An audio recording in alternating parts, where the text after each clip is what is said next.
America के हथियार दुनिया में विश्व प्रसिद्ध हैं। इनकी टक्कर के हथियार शायद ही दुनिया में किसी देश के पास हों। हाल ही में डोनाल्ड ट्रंप ने एक ऐसा ऐलान किया है जो पूरी दुनिया में सुर्खियां बटोर रहा है। ये उसी प्रकार है कि भारत एक मोटरसाइकिल बनाने की तैयारी कर रहा हो और अमेरिका फॉर्च्यूनर लेकर आ जाए। इस मामले में हम वाकई में दुनिया से बहुत पीछे हो गए हैं। पूरा मामला क्या है, चलिए आपको विस्तार में बताते हैं। दुनिया में अभी सिर्फ 3 देशों के पास 5th जनरेशन फाइटर जेट बनाने की क्षमता है और ये देश हैं अमेरिका, चीन और रूस। अमेरिका का F-35 पूरी दुनिया में मशहूर है। चीन ने भी J-20 और J-35 नाम के 5th जनरेशन विमान अपनी वायुसेना में शामिल कर लिए हैं। लेकिन इसी बीच डोनाल्ड ट्रंप ने एक ऐसा ऐलान किया है जिससे पूरी दुनिया अचंभित है। डोनाल्ड ट्रंप ने कहा है कि अमेरिका ने 6th जनरेशन फाइटर जेट बनाकर तैयार कर लिया है।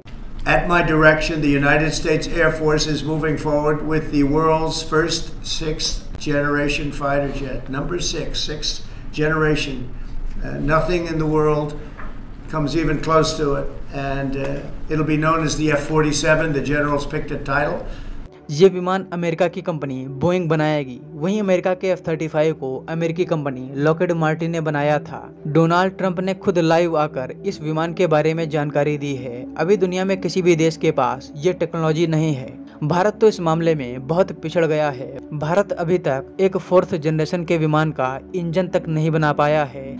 हम लोग अपनी वायुसेना के लिए 5th जनरेशन विमान खरीदने की सोच रहे हैं कि रूस के Su-57 को खरीदा जाए या फिर अमेरिका के F-35 को। अगर भारत इनमें से कोई विमान खरीद भी लेता है तो सालों निकल जाएंगे इसे वायुसेना में शामिल करने के लिए। वहीं चीन और अमेरिका 5th जनरेशन छोड़िए 6th जनरेशन विमान अपनी वायुसेना में शामिल करने जा रहे हैं। 6th जनरेशन विमान में स्टेल्थ तकनीकी बेहतरीन क्वालिटी की होती है। अगर ये विमान भारत की राजधानी दिल्ली पर उड़ रहा हो तो भारत सरकार को शायद इसकी भनक तक न लगे। अब आप समझ सकते हैं कि हम दुनिया से कितने पीछे रह गए हैं। डोनाल्ड ट्रंप ने कहा है कि वो अपने मित्र देशों को ये विमान देंगे, लेकिन उसकी क्षमता 10% कम होगी। अमेरिकी वायुसेना ने इसका एक वीडियो भी जारी किया है। आइए आपको वो वीडियो दिखाते हैं।